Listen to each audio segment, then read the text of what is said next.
कब 1 घंटा बिता देता है, कब 2 घंटे बिता देता है, कब 3 घंटे बिता देता है, पता ही नहीं चलता। जिस घर में 10 बच्चे होते हैं और 10 के 10 अच्छी नौकरी कर रहे होते हैं, उस घर में तनाव नहीं होता। भारत की स्थिति क्या है? यहाँ पढ़े लिखे जाहिल हैं, पढ़े लिखे, मतलब जितना खर्चा लोग बारात में करते थे, शादियों में करते थे, आज उसका डबल खर्चा लोग रिंग सेरेमनी में कर रहे हैं। जब आप समाज को देने की स्थिति में नहीं होते हो ना, तो आप पे कटाक्ष करता है।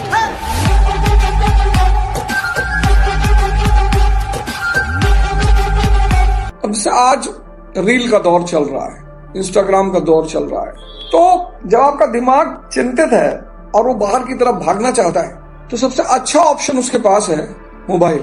कब 1 घंटा बिता देता है, कब 2 घंटे बिता देता है, कब 3 घंटे बिता देता है, पता ही नहीं चलता, एहसास ही नहीं होता। आज की इस दुनिया में जब चारों तरफ इतनी अराजकता है, चारों तरफ इतनी अराजकता, इतना तनाव, अभी रूस ने एकदम ईरान का दामन पकड़ लिया है।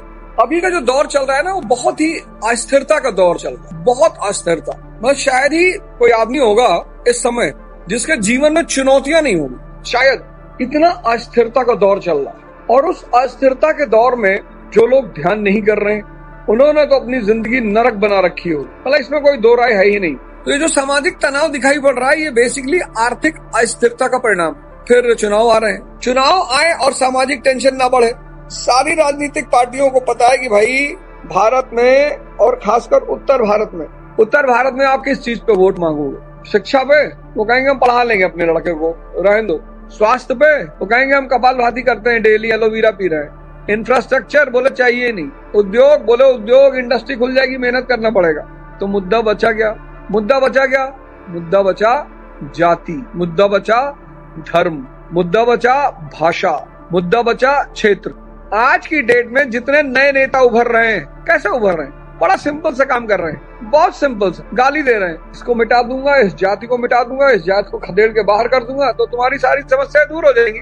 भाई ईरान और इराक दोनों को मरना था, शिया सुन्नी के नाम पे दोनों लड़े 8 साल, 1980 से 1988, 8 साल लड़े। अरब जो देश, जिसको आज आप अरब देश कहते हो, इनका तेल था, पैसा था, डॉलर था। इन्होंने एजुकेशन, टेक्नोलॉजी, साइंस, जितनी यूनिवर्सिटियां पश्चिम में है, ये अपने आप खोल सकते थे यूनिवर्सिटियां। आज जितने बच्चे चाइना पढ़ने जा रहे हैं, यूएस पढ़ने जा रहे हैं, ब्रिटेन पढ़ने जा रहे हैं, वो सब अरब पढ़ने जाते, पर इन्होंने उस पर ध्यान ही नहीं दिया। हर आदमी को, लगभग हर आदमी को मॉडर्न वर्ल्ड हिस्ट्री पढ़नी चाहिए। और आज की समय में जिनको लगता है कि मोबाइल ने मुझे बर्बाद कर रखा है, वो एक पूरी शेड्यूलिंग मेरे साथ कर सकते हैं। मैं आपको पूरे दिन की शेड्यूल दे दिया करूंगा सुबह 6 बजे, और आप पूरे दिन का शेड्यूल हमसे लीजिए, काम करिए। 24 घंटे का दिन है, हम दिन को 8-8 घंटे में 3 भाग में बांट लेंगे। इस ओवर थिंकिंग ने आज की जनरेशन को पागल बना रखा है। डिप्रेशन की दवाएं खा रहे हैं, कोर्स चल रहा है लोगों का डिप्रेशन का कोर्स चल रहा है, कोर्स। इतनी बड़ी चुनौती हो गई, इतनी बड़ी। सांसों पर ध्यान लगाने की कोशिश करें। आप सिर्फ सांसों पे ध्यान दीजिए, आप कुछ मत करिए, ना सांस को बढ़ाइए, ना घटाइए, ना कम करिए, ना ऊपर करिए, ना नीचे करिए, कुछ मत करिए, चिंता मत करिए। लाइट चली गई है। हिंदुस्तान के जो आज प्रेजेंट दौरान के नेता हैं, जो प्रेजेंट सिचुएशन के नेता हैं, वो सब एरोगेंस के शिकार हैं। सब चाटुकारों ने उन्हें घेर रखा है, और वो सब एरोगेंस का शिकार हैं। इस दुनिया में सभी फेंकू हैं। माया की दुनिया में जो भी रहता है ना बेटा, वो सब फेंकू होते हैं। जो नॉन फेंकू है वो हिमालय चले जाते हैं। इस दुनिया में ऐसा कोई नहीं है जो फेंक नहीं रहा, बस डिग्री में फर्क है। कोई 5 डिग्री फेंक रहा है, कोई 10 डिग्री फेंक रहा है, पर सभी फेंक रहे हैं। माया की दुनिया में जो भी आदमी रह रहा है, बेईमानी होगी, बदतमीजी होगी, हिंसा का भाव होगा, मक्कारी होगी, वो सब होगा। इसके बिना माया की दुनिया में जिया ही नहीं जा सकता। अगर आप इस नियम को पालन करेंगे कि जो लोग आपसे भाव से जुड़े हुए हैं, आपका विकास चाहते हैं, आपकी तरक्की चाहते हैं, आपका डेवलपमेंट चाहते हैं, आप भी उनसे भाव से जुड़े रहिए।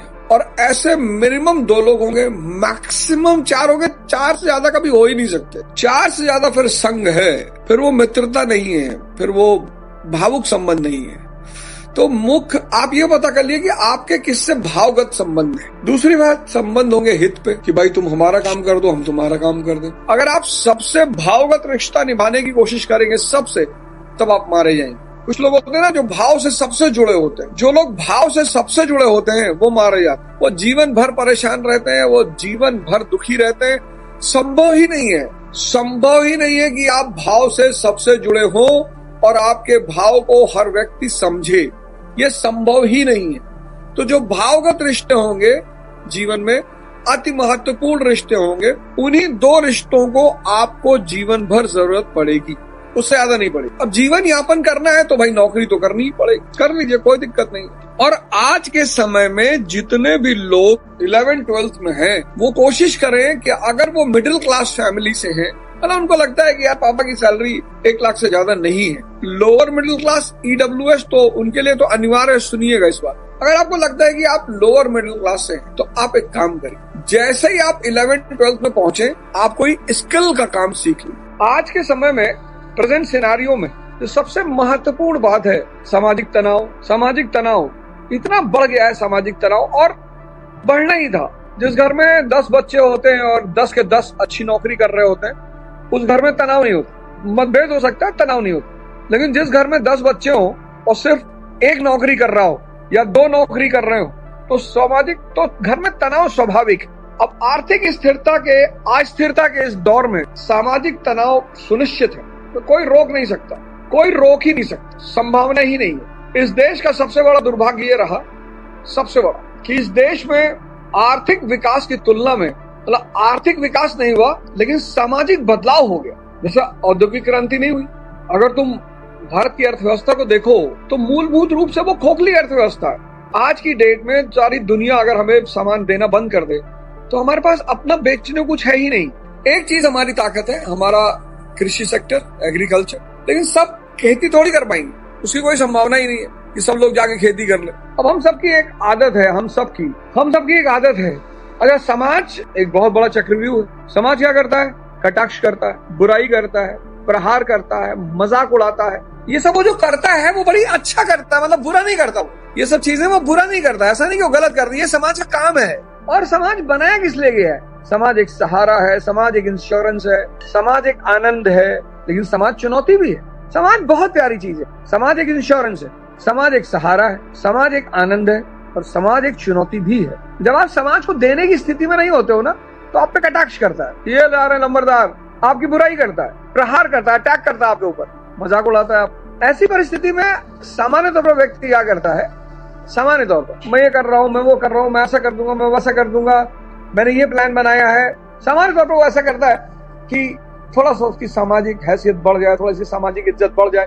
लेकिन ये बहुत गंदा तरीका, ये बहुत गंदा तरीका, ये इतना गंदा तरीका है जिसका कोई अंदाजा नहीं। जब आप अपनी इंटेंशन को, अपने प्लान को क्षमतावान होते हुए, अगर क्षमता नहीं फिर तो कोई बात, फिर बड़बड़ाते नहीं, कोई कुछ नहीं बोलेगा। लेकिन अगर आपके पास क्षमता है और आप अपनी इंटेंशन, अपना प्लान सब बताते हैं लोगों को, तो आप अपनी शक्ति का व्यय कर रहे हैं। शक्ति का व्यय ही नहीं कर रहे हैं, आपके कामों पे नजर लग रही। अक्षय खन्ना को देखिए, गुमनामी के अंधेरे में खो गए थे अक्षय खन्ना। शायद नई जनरेशन में किसी को याद भी नहीं रहा होगा, लेकिन धुरंधर ने अक्षय खन्ना को फिर से एक नई पहचान और एक नया जीवन दे दिया। महेंद्र सिंह धोनी वर्ल्ड कप लेकर आए कंट्री के लिए। विराट कोहली, वो बंदा तो सिर्फ अपनी परफॉर्मेंस से बोलता है, बस बाकी बोलता ही नहीं, बाकी तो वो बंदा बोलता ही नहीं। वो आदमी सिर्फ अपनी परफॉर्मेंस से बात करता है। ये पश्चिम आज इतना ताकतवर कैसे हो गया? और जिस देश में पढ़े लिखे जाहिल हों, उस देश का तो पूछो ही मत। भारत की स्थिति क्या है? यहाँ पढ़े लिखे जाहिल है, पढ़े लिखे। भारत की स्थिति ये है कि यहाँ पे पढ़े लिखे जाहिल है, साइंस पता नहीं, ह्यूमैनिटीज जानते नहीं, सामंतवाद से कभी बाहर नहीं निकल पाए। रिंग सेरेमनी हो रही है आजकल, रिंग सेरेमनी, मतलब जितना खर्चा लोग बारात में करते थे, शादियों में करते थे, आज उसका डबल खर्चा लोग रिंग सेरेमनी में कर रहे हैं। मतलब पहले रिंग सेरेमनी का मतलब क्या होता था कि लड़की घर के 2-4-5 लोग, लड़की का परिवार, लड़के का परिवार, हो गए रिंग सेरेमनी। अब तो रिंग सेरेमनियों में 500 लोग आ रहे हैं, 1000 लोग आ रहे हैं, और वो कैमरा वाला, उसका बेचारा कोई दोष नहीं, उसको तो पैसा देना ही है, उसको पैसा कमाना है। दूल्हा दुल्हन को 45 मिनट तक स्टेज पे खड़ा रहता है सिर्फ पोज लेने के लिए, जो बाद में कभी कोई पलट कर देखता भी नहीं है। मतलब ऐसे ऐसे परिवार जिनके पास पैसा नहीं है वो कर रहे हैं। अरे नहीं भैया, समाज समझिए भैया, समाज कोई चीज है भैया। अच्छा, कोई पैसा मांगने आया, अगर आपने उसको राय दे दी तो कहेगा भैया पैसा नहीं देना, मत दीजिए, कम से कम राय तो मत दीजिए। भैया पैसा मांगने आए, पैसा दे दीजिए, राय मांगने नहीं आए भाई। ये दोनों अस्थिरता, मतलब सोशल स्टेबिलिटी, इकोनॉमिक स्टेबिलिटी इतनी बढ़ चुकी है। ये समाज एक ज्वालामुखी में बैठा हुआ है। ये समाज जो है एक ज्वालामुखी में बैठा हुआ है, ज्वालामुखी। हल्की सी चीजें गड़बड़ाएं तो पता नहीं क्या हो जाए।